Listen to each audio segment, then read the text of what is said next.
Hello tout le monde, bienvenue dans cette nouvelle Minute Santé. Aujourd'hui, j'aimerais vous parler d'une pathologie bien connue en pédiatrie, mais également extrêmement médiatisée ces dernières semaines, la bronchiolite. Cette vidéo s'adresse aux parents qui voudraient comprendre cette maladie dont on entend beaucoup parler dans les médias, et également aux soignants qui ne travaillent pas forcément en pédiatrie et qui s'intéressent à cette maladie. Bah oui, parce que c'est pas une maladie qu'on apprend à l'IFSI. Bah oui, on n'apprend aucune pathologie pédiatrique à l'IFSI. On se retrouve après l'intro.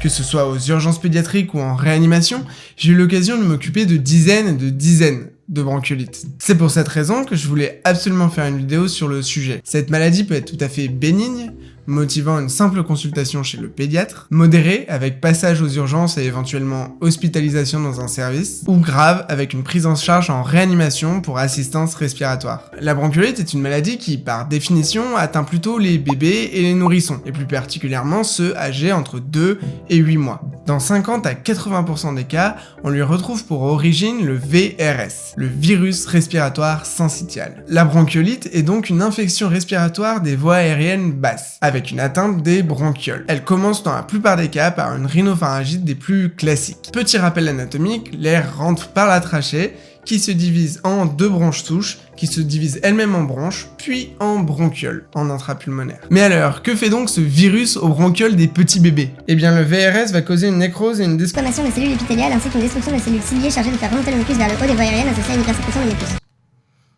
En gros, le virus va coloniser les cellules des bronchioles. Pour éliminer le virus, l'organisme va donc détruire ces cellules habitées par le virus qui vont s'échapper dans les bronchioles et donc créer une obstruction, et donc une gêne respiratoire. Obstruction majorée par une hypersécrétion de mucus du fait de l'inflammation. Petite parenthèse un petit peu plus poussée, ces obstructions peuvent entraîner des petites atelectasies localisées. À certains endroits des poumons, les bronchioles vont être tellement fermées que les alvéoles en aval de ces bronchioles ne vont plus participer aux échanges gazeux. Elles se collapsent, c'est-à-dire qu'elles se ferment sur elles-mêmes. Comment se manifeste une bronchiolite ? Je vous invite à aller voir ma vidéo sur l'asthme parce qu'il y a pas mal de signes cliniques en commun avec cette maladie. D'ailleurs, au bout du 3e épisode de bronchiolite chez un bébé, on parle d'asthme du nourrisson. Il va y avoir une toux, des signes de lutte, donc un balancement entre le thorax et l'abdomen, un creusement au niveau des côtes, au niveau des clavicules, au niveau du sternum, signes de lutte qui sont en général très marqués chez le nourrisson. Un wheezing, c'est-à-dire un sifflement expiratoire, une polypnée, c'est-à-dire que le bébé va respirer beaucoup plus vite que d'habitude, et l'auscultation plus ou moins désibilant et plus ou moins décrépitant avec une prédominance à l'expiration. Tous ces signes sont dus à l'obstruction des voies aériennes basses qui génère un travail respiratoire. Aux signes de la bronchiolite s'ajoutent ceux de la rhinopharyngite classique qui est le premier stade de cette maladie, je vous le rappelle. On a donc un bébé qui coule abondamment du nez. Et maintenant, les signes qui doivent alerter les soignants et surtout les parents. Le battement des ailes du nez. Une fréquence respiratoire très importante, généralement supérieure à 60 par minute. Une cyanose, c'est-à-dire une coloration violette des extrémités ou autour de la bouche. Une saturation en oxygène qui est inférieure à 94% chez un bébé qui est bien réveillé. Et surtout, un signe qui va nécessiter une prise en charge hospitalière dans tous les cas, les apnées. Le nourrisson se bloque complètement, il arrête de respirer, on dit qu'il s'oublie. Une simple stimulation suffit souvent à lui faire reprendre une respiration normale, mais il arrive qu'on soit obligé de lui réaliser des insufflations à l'aide d'un bavus.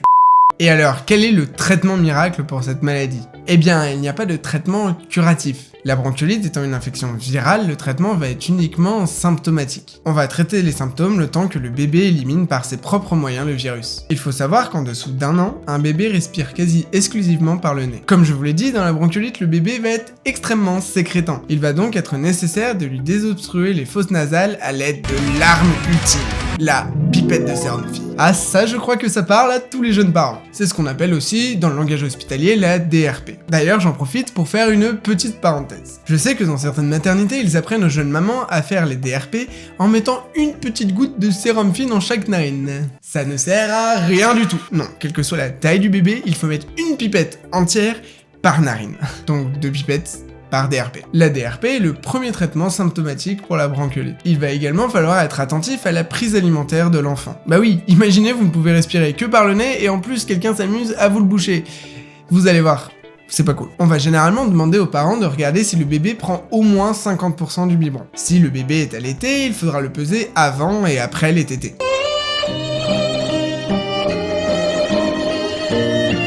Dans le cas de l'allaitement, justement, il arrive qu'on demande aux parents de passer le lait maternel dans un biberon le temps que la bronchiolite passe, parce qu'un bébé dépense plus d'énergie à téter le sein qu'à prendre un biberon. En cas de mauvaise prise alimentaire, il arrive que le bébé soit hospitalisé pour qu'il soit nourri via une sonde gastrique. Enfin, le bébé peut avoir besoin d'une assistance respiratoire, comme de l'oxygénothérapie ou des lunettes à haut débit par exemple. Parfois, des lunettes vont suffire, mais en cas d'apnée à répétition ou d'une aggravation du gaz du sang malgré l'oxygénothérapie, il va falloir poser une ventilation non invasive en réanimation. Cette VNI va permettre de maintenir une pression positive dans les voies aériennes au moment de l'expiration, empêchant cette dernière de se collaber et donc de créer une apnée.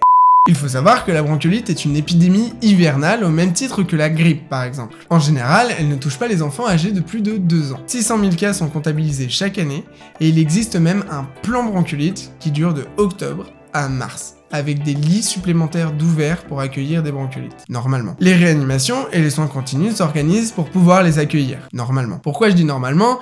Parce que j'ai dit en début de vidéo que la bronchiolite était médiatisée, mais elle n'est pas médiatisée comme je suis en train de le faire en mode prévention, elle est médiatisée pour une raison beaucoup plus grave. Vous avez certainement dû entendre tous les bébés qui sont transférés à l'extérieur de Paris par manque de place. Cette vidéo n'est pas du tout le lieu pour que je vous raconte ce qui se passe actuellement en France, mais les lits fermés en Ile-de-France représentent un danger pour les enfants, il faut en avoir conscience, et si des parents regardent cette vidéo, il faut absolument que vous soyez au courant de ce qui se passe. Donc allez directement vous informer, il y a plein de choses sur les réseaux, on a eu pas mal d'articles courant décembre, allez regarder les articles, c'est intéressant, tout le monde doit être au courant, je pense. Typiquement dans la réanimation et les soins continus où je travaille, il y a un tiers des enfants qui sont là pour bronchiolite. Je vous mets quelques articles en vrac, histoire que vous voyez un petit peu.